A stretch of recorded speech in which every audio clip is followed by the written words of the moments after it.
Có những mối tình không ai dám gọi tên. Không phải vì nó quá sai, mà vì nó đến vào lúc con người ta yếu lòng nhất. Cô là một người vợ đã có gia đình. Anh là một công nhân giống như hàng nghìn công nhân khác nơi xưởng máy ồn ào ấy. Giữa họ, ban đầu không có gì ngoài sự im lặng, những ca tăng giờ mệt mỏi và nỗi nhớ nhà giấu kín sau ánh mắt. Nhưng chính ở nơi đất khách quê người, khi đêm về phòng trọ chỉ còn tiếng quạt quay và nỗi cô đơn kéo dài vô tận. Một ánh nhìn quan tâm, một câu hỏi han rất nhỏ, cũng đủ khiến trái tim người đàn bà đã có chồng trao nghiêng. Mối tình ấy không có hẹn hò, không có nắm tay, không có lời yêu. Chỉ có hai con người cùng mệt, cùng cô đơn, cùng đứng trước một ranh giới rất mong manh giữa đúng và sai. Và câu hỏi lớn nhất của câu chuyện này không phải là họ có vượt qua ranh giới hay không, mà là khi một người vợ đi làm xa nhà, điều gì khiến trái tim cô dễ lạc lối đến vậy? Nếu bạn đã từng cô đơn giữa hôn nhân, câu chuyện này có thể khiến bạn lặng người. Có những buổi sáng chia tay không ồn ào, không nước mắt, nhưng lại đau âm ỉ rất lâu. Sáng hôm ấy, cô thức dậy sớm hơn thường lệ. Gian nhà nhỏ vẫn còn mờ sương, đứa con ngủ say bên cạnh bà ngoại, hơi thở đều đều, non nớt đến xót lòng. Cô ngồi bên mép giường nhìn con rất lâu, như muốn khắc sâu hình ảnh ấy vào tim mình, sợ rằng những ngày xa nhà sẽ làm ký ức phai mờ. Chồng cô dậy muộn hơn một chút, anh lặng lẽ ăn bát cơm nguội, không nói nhiều. Họ đã quen với sự im lặng ấy từ lâu. Không phải vì hết thương, mà vì cuộc sống quá nặng nề, khiến người ta không còn đủ sức để nói ra những điều sâu trong lòng. Anh biết cô phải đi, cô cũng biết anh không thể giữ. Trước khi ra cổng, chồng chỉ nói một câu rất ngắn. Lên đó giữ gìn sức khỏe. Cô gật đầu, muốn nói nhiều lắm, muốn than mệt, muốn khóc, muốn hỏi rằng anh có nhớ mình không, nhưng cuối cùng, tất cả chỉ dừng lại ở một tiếng rất khẽ. Cánh cổng khép lại, con đường làng quen thuộc lùi dần phía sau, và từ khoảnh khắc ấy, cô chính thức bước vào một quãng đời khác, quãng đời của một người vợ sống xa nhà. Thành phố đón cô bằng những con đường đông đúc, những dãy nhà trọ chật hẹp và khu công nghiệp rộng lớn với tiếng máy móc không bao giờ ngừng nghỉ. Ngày đầu vào xưởng, cô choáng ngợp, mọi thứ đều nhanh, đều vội. Người ta không có thời gian để hỏi han, càng không có thời gian để lắng nghe. Ai cũng cúi đầu làm việc, ai cũng mang trên mặt một vẻ mệt mỏi giống nhau. Cô trở thành một công nhân như bao người khác. Sáng đi, tối về, ăn vội, ngủ vội. Cuộc sống lặp lại đều đặn đến mức đôi khi cô quên mất hôm nay là thứ mấy. Những cuộc điện thoại về nhà dần ngắn lại. Ban đầu là nhớ nhung, sau là báo cáo, hôm nay tăng ca, tháng này gửi được bao nhiêu tiền, còn dạo này thế nào. Đêm về, trong căn phòng trọ chưa đầy 10 mét vuông, cô nằm nhìn trần nhà, nghe tiếng xe ngoài đường, nghe tiếng người phòng bên cười nói. Cô nhớ nhà ra diết, nhớ bữa cơm có đủ mặt, nhớ tiếng con gọi mẹ. Nhớ cả sự im lặng quen thuộc của chồng, thứ im lặng mà giờ đây cô mới nhận ra, hóa ra cũng là một dạng bình yên. Chính trong những đêm như thế, cô bắt đầu cảm thấy trống rỗng. Không phải trống vì thiếu tiền, mà trống vì thiếu một người ở bên để hỏi rằng hôm nay em có mệt không? Cô không dám gọi cho chồng nhiều, sợ làm anh lo, sợ anh nghĩ mình yếu đuối. Thế là mọi mệt mỏi, cô giữ lại cho riêng mình. Càng giữ, lòng càng nặng, cô càng dễ mềm lòng trước những điều rất nhỏ. Ở xưởng, cô làm việc chăm chỉ, ít nói, ít cười. Nhưng trong lòng, nỗi cô đơn bắt đầu lên tiếng. Nó không gào thét, không làm ầm ĩ, chỉ thì thầm từng chút một, vào những giờ nghỉ trưa, vào những buổi tan ca muộn, vào những lúc cô đứng giữa hàng trăm con người mà vẫn thấy mình lạc lõng. Cô không hề nghĩ rằng, chính quãng thời gian này, quãng thời gian một mình nơi đất khách lại là lúc trái tim mình dễ tổn thương nhất. Cô vẫn tin rằng chỉ cần cố gắng làm việc, gửi tiền về, mọi thứ sẽ ổn. Nhưng cô không biết rằng có những khoảng trống không thể lấp đầy bằng trách nhiệm. Và cũng từ đây, cô bắt đầu bước những bước rất chậm. Về phía một mối duyên mà sau này, nghĩ lại, chính cô cũng không biết nên gọi là sai lầm hay là một bài học đau lòng của kiếp người. Anh không xuất hiện như một điều gì đặc biệt. Nếu đứng giữa xưởng máy rộng lớn ấy, anh chỉ là một công nhân bình thường như bao người khác. Áo bảo hộ cũ, giày sờn gót, gương mặt rám nắng vì những ca tăng giờ kéo dài. Anh ít nói, hiếm khi cười, lúc nào cũng cúi đầu làm việc, như thể không muốn gây chú ý với bất kỳ ai. Cô để ý đến anh không phải vì anh khác người, mà vì anh giống mình quá. Cái giống ấy không nằm ở hoàn cảnh, mà nằm ở ánh mắt. Ánh mắt của người rời quê đi làm ăn xa, mang theo cả gia đình trong tim, nhưng lại phải giấu đi nỗi nhớ để tiếp tục sống. Họ làm cùng truyền, Khoảng cách giữa hai người chỉ là vài bước chân, nhưng ban đầu gần như không có lời nói. Chỉ là những cái gật đầu xã giao, những lần vô tình chạm ánh nhìn rồi vội quay đi. Mỗi người đều mang theo một cuộc đời riêng, không ai có ý định bước sang phần của người kia. Cho đến một buổi trưa, giữa ca làm oi bức, cô thấy đầu mình quay cuồng, tai ù đi, chân đứng không vững. Xưởng máy vẫn ồn ào như thế, không ai nhận ra cô đang yếu dần. Cô chỉ kịp ngồi sụp xuống thì có một cánh tay giữ lại. Là anh. Anh không nói gì nhiều, chỉ đỡ cô ra ghế nghỉ, đưa chai nước đường mua vội ở căn tin. Khi cô tỉnh lại, anh đã đứng cách đó vài bước, như sợ sự quan tâm của mình bị hiểu lầm. Đỡ chưa? Anh hỏi rất khẽ. Chỉ hai từ ấy thôi, nhưng với cô, nó giống như một bàn tay chạm nhẹ vào nỗi cô đơn đã bị bỏ quên quá lâu. Ở nơi đất khách này, đã lâu rồi không ai hỏi cô một câu như vậy. Từ sau hôm đó, họ bắt đầu nói chuyện nhiều hơn, nhưng vẫn rất chừng mực. Những câu chuyện không vượt quá giới hạn, quê ở đâu, con mấy tuổi, làm công nhân bao lâu rồi. Anh cũng có gia đình ở quê, một người vợ tần tảo, một đứa con nhỏ chưa quen hơi cha. Câu chuyện của anh không có gì để khoe, chỉ toàn những điều rất thật. Cô nhận ra anh là kiểu người quan tâm bằng hành động, không bằng lời nói. Những hôm tăng ca muộn, anh lặng lẽ để phần cơm gần chỗ cô. Khi thấy cô ho, anh đặt lên bàn gói thuốc, không hỏi han nhiều, không dò xét đời tư. Sự quan tâm ấy nhẹ đến mức nếu không tinh ý, người ta sẽ không nhận ra. Nhưng chính những điều rất nhỏ ấy lại khiến cô day dứt. Bởi ở nơi xa nhà, khi người ta mệt mỏi nhất, thứ khiến trái tim yếu đi không phải là cám dỗ lớn, mà là cảm giác được để ý. Những buổi tan ca, họ thường đi chung một đoạn đường. Con đường từ xưởng ra bến xe buýt không dài, nhưng đủ để họ kể nhau nghe vài chuyện vụn vặt. Cô nói về đứa con hay ốm, anh nghe rất chăm chú. Anh nói về những ngày vợ anh ở quê xoay sở một mình. Cô im lặng rất lâu. Không ai nói về nỗi nhớ, nhưng cả hai đều hiểu. Có những lúc cô giật mình nhận ra mình đang chờ anh tan ca. Không phải để nói chuyện gì lớn lao, chỉ để đi cùng một đoạn đường ngắn. Và chính điều đó khiến cô bắt đầu sợ. Sợ ánh mắt mình vô thức tìm anh giữa đám đông công nhân. Sợ khi anh nghỉ phép, lòng mình trống trải hơn thường ngày.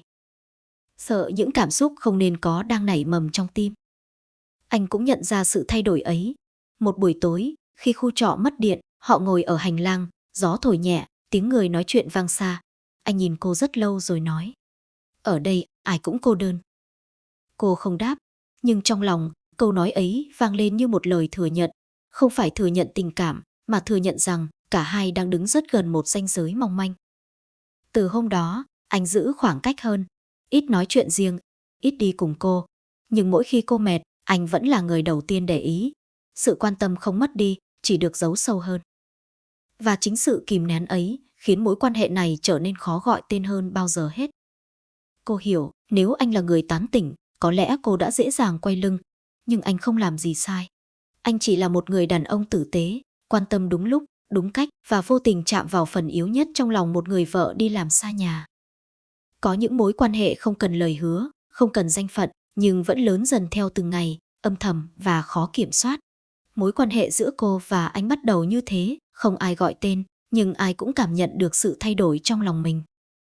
Họ không còn nói chuyện nhiều như trước, không còn đi cùng nhau thường xuyên sau mỗi ca làm. Anh cố tình tan ca sớm hơn hoặc muộn hơn cô. Cô cũng tránh đứng gần chỗ anh trong xưởng. Nhưng càng tránh, cô lại càng nhận ra sự hiện diện của anh rõ ràng hơn bao giờ hết.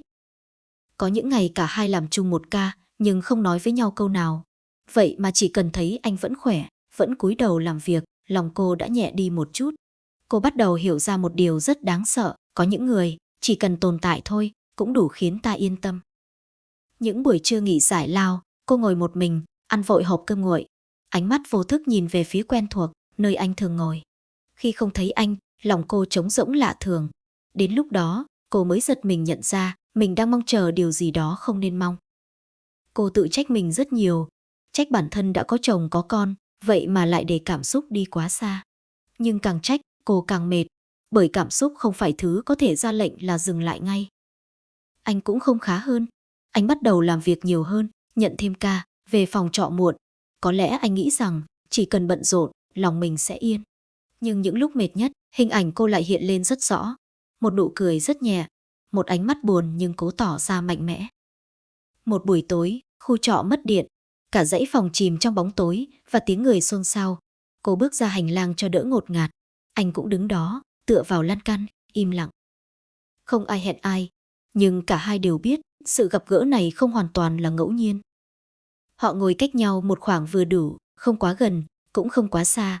Gió đêm thổi mát, anh nói trước, giọng rất khẽ. Chắc tụi mình nên dừng lại ở đây. Cô không hỏi dừng lại cái gì, bởi cả hai đều hiểu. Cô gật đầu, gật rất nhanh, nhưng trong lòng có thứ gì đó vừa rơi xuống, trống rỗng và lạnh lẽo. Ở đây ai cũng cô đơn, anh nói tiếp, nhưng không phải vì cô đơn mà mình được phép làm sai. Cô im lặng, nước mắt trào ra nhưng cô quay đi, không để anh thấy. Cô biết anh nói đúng, nhưng đúng không đồng nghĩa với dễ chịu. Sau buổi tối ấy, họ thật sự giữ khoảng cách, không còn những đoạn đường đi chung, không còn những câu hỏi han riêng tư. Trong xưởng, họ trở lại là hai công nhân bình thường, nhưng có những thứ, một khi đã chạm vào tim thì không dễ xóa. Cô bắt đầu nhớ anh nhiều nhất vào những lúc yếu lòng nhất, khi con gọi điện khóc đòi mẹ, khi chồng nói chuyện qua loa rồi cúp máy vội, khi cô nằm trong phòng trọ, nghe mưa rơi ngoài hiên mà thấy mình nhỏ bé vô cùng. Có những đêm cô tự hỏi nếu mình gặp anh sớm hơn, khi chưa có gia đình, liệu mọi chuyện có khác?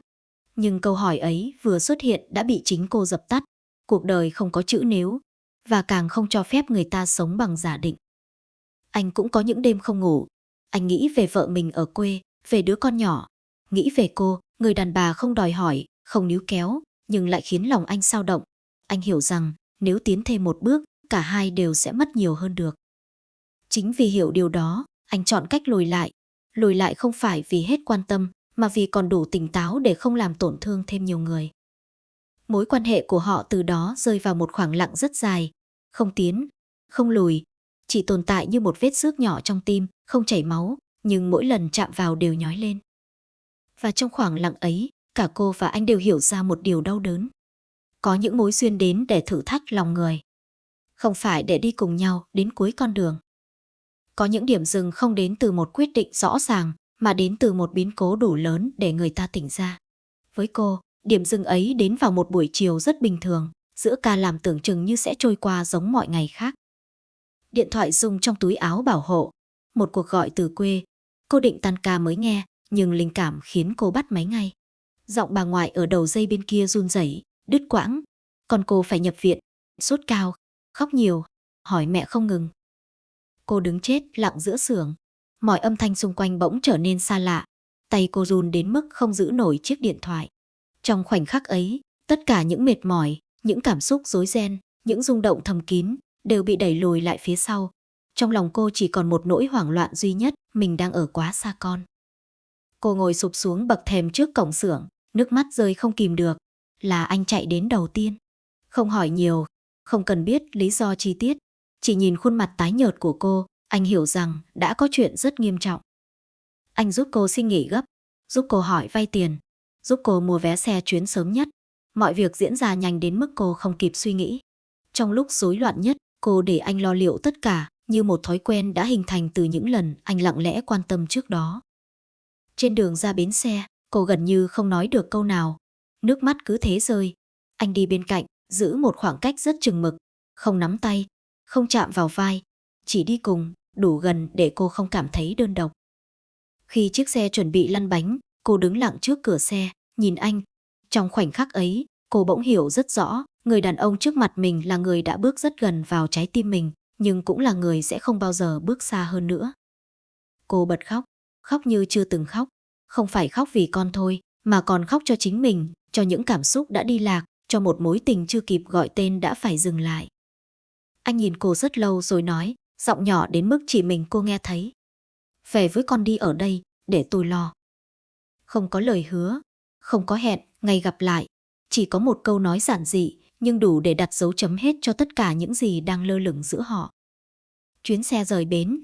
Cô ngồi bên cửa sổ, nhìn thành phố lùi dần phía sau. Trong lòng cô trống rỗng đến lạ. Cô biết, từ khoảnh khắc này, mối quan hệ giữa cô và anh đã đi đến điểm cuối. Không phải vì hết quan tâm, mà vì cả hai đều hiểu, nếu tiếp tục, sẽ có quá nhiều người bị tổn thương. Những ngày sau đó, khi con đã ổn hơn, cô quay lại thành phố.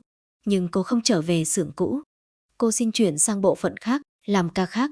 Không phải vì trốn tránh, mà vì cô biết mình cần một khoảng cách đủ xa để lòng mình lắng lại. Cô và anh không còn gặp nhau, Không còn những đoạn đường tan ca, không còn những câu hỏi han rất nhỏ. Cuộc sống trở lại nhịp điệu cũ. Nhưng trong những lúc mệt mỏi nhất, hình ảnh anh vẫn thoáng hiện lên, không rõ ràng, không day dứt, chỉ như một dấu lặng. Anh cũng trở lại với cuộc sống của mình, vẫn đi làm, vẫn tăng ca, vẫn là một công nhân lặng lẽ. Có thể trong lòng anh vẫn còn đó một khoảng trống nhỏ, nhưng anh không cho phép mình bước qua ranh giới đã tự đặt ra. Bởi anh hiểu, yêu một người không chỉ là muốn ở bên, mà đôi khi là biết lùi lại đúng lúc. Điểm dừng của mối tình này không có cãi vã, không có phản bội, không có lời chia tay rõ ràng. Chỉ có sự tỉnh táo đến muộn, nhưng vẫn kịp trước khi mọi thứ đi quá xa. Và có lẽ, chính sự dừng lại ấy đã giữ cho mối tình này không trở thành một vết thương sâu trong đời hai con người. Sau biến cố ấy, cô trở về quê ở lại một thời gian. Những ngày ở bệnh viện cùng con khiến cô kiệt sức, nhưng cũng chính quãng thời gian đó kéo cô trở lại với vai trò mà bấy lâu nay cô phải tạm gác lại, làm mẹ, làm vợ, làm một người phụ nữ của gia đình. Những đêm ngồi bên giường bệnh, nghe tiếng thở đều đều của con, cô nhớ lại từng khoảnh khắc đã qua. Nhớ những đêm phòng trọ trống trải, nhớ những ca tăng giờ mệt mỏi, nhớ ánh mắt lặng lẽ của anh nơi xưởng máy. Tất cả hiện lên rất rõ, nhưng không còn làm tim cô rung lên như trước. Thay vào đó là một cảm giác buồn buồn nhẹ thôi, như khi người ta nhớ về một đoạn đường cũ đã đi qua. Chồng cô vẫn ít nói như vậy. Anh không hỏi nhiều, không tra xét, chỉ lặng lẽ đưa đón con, nấu cơm, thay cô lo toan việc nhà. Chính sự im lặng ấy, lần này không còn khiến cô tủi thân. Ngược lại, nó khiến cô thấy mình được che chở theo một cách rất âm thầm. Có một buổi tối, khi con đã ngủ, hai vợ chồng ngồi bên hiên nhà, gió thổi nhẹ, chồng cô nói rất khẽ. Đi làm sao, chắc mệt lắm hả em? Chỉ một câu hỏi thôi, nhưng cô nghe mà sống mũi cay cay. Cô gật đầu, không kể nhiều, không nói về những ngày yếu lòng. Nhưng trong lòng, cô biết nếu ngày ấy, người ở bên hỏi cô câu này sớm hơn một chút, có lẽ mọi chuyện đã khác. Sau khi con khỏe hẳn, cô quay lại thành phố làm việc. Nhưng lần này, tâm thế đã khác. Cô không còn tìm kiếm ai để lấp đầy nỗi trống trải trong lòng. Cô học cách sống chậm hơn, gọi điện về nhà nhiều hơn và cho phép mình yếu đuối đúng chỗ. Cô không gặp lại anh nữa, không phải vì trốn tránh, mà vì cả hai đều hiểu có những người chỉ nên ở lại trong ký ức. Gặp lại đôi khi không làm dịu nỗi nhớ, mà chỉ khiến lòng xao động thêm lần nữa. Ở một góc khác của thành phố, anh vẫn đi làm, vẫn sống cuộc đời công nhân lặng lẽ. Anh không kể câu chuyện ấy với ai. Với anh, đó không phải là một mối tình để tự hào, mà là một dấu mốc để nhắc mình sống cẩn trọng hơn. Anh quay về với gia đình, với trách nhiệm của một người chồng, người cha, chậm hơn, nhưng vững vàng hơn. Thỉnh thoảng, trong những ca làm khuya, khi xưởng máy chỉ còn tiếng động đều đều, anh cũng nhớ đến cô. Nhưng ký ức ấy không làm anh day dứt. Nó chỉ nhắc anh rằng, đã có một lần trong đời, anh đứng rất gần một ranh giới, và anh đã chọn không bước qua. Cô cũng vậy. Cô không xem mối tình ấy là tội lỗi. Cô xem nó như một bài học đắt giá. Bài học rằng, khi hôn nhân thiếu sự hiện diện, khi con người quá cô đơn trong chính vai trò của mình, thì chỉ cần một sự quan tâm rất nhỏ, trái tim cũng có thể đi lạc. Nhưng cũng chính bài học đó giúp cô hiểu ra, yêu không phải là chạy theo cảm xúc nhất thời, mà là ở lại khi có thể rời đi, là giữ gìn khi có lý do để buông bỏ. Mối tình giữa cô và anh không có kết thúc rõ ràng, không có chia tay, không có nước mắt lần cuối. Nó chỉ lặng lẽ khép lại, như một cuốn sách được đặt xuống đúng lúc trước khi trang giấy bị xé rách. Và có lẽ, đó là cái kết nhân hậu nhất cho cả hai. Bởi không phải mối tình nào cũng cần đi đến cùng nhau. Có những mối tình chỉ đến để người ta hiểu mình hơn, hiểu đời hơn và sống tử tế hơn với những người đang ở bên cạnh. Cô trở về với gia đình không phải vì nghĩa vụ, mà vì cô đã nhìn thấy giá trị của sự bình yên. Anh tiếp tục cuộc sống của mình, không phải vì quên, mà vì đã học được cách buông đúng lúc. Có những câu chuyện không để người ta phán xét, mà để người ta soi lại chính mình. Mối tình giữa cô và anh không phải là một cuộc phản bội ồn ào, cũng không phải là một tình yêu đáng được ca ngợi. Nó chỉ là hệ quả của những ngày tháng con người ta quá cô đơn trong chính vai trò của mình, làm vợ, làm chồng, làm cha, làm mẹ, mà quên mất rằng ai cũng cần được lắng nghe. Cô không phải người xấu. Anh cũng không phải kẻ sai. Chỉ là cả hai đã gặp nhau vào một thời điểm không nên gặp.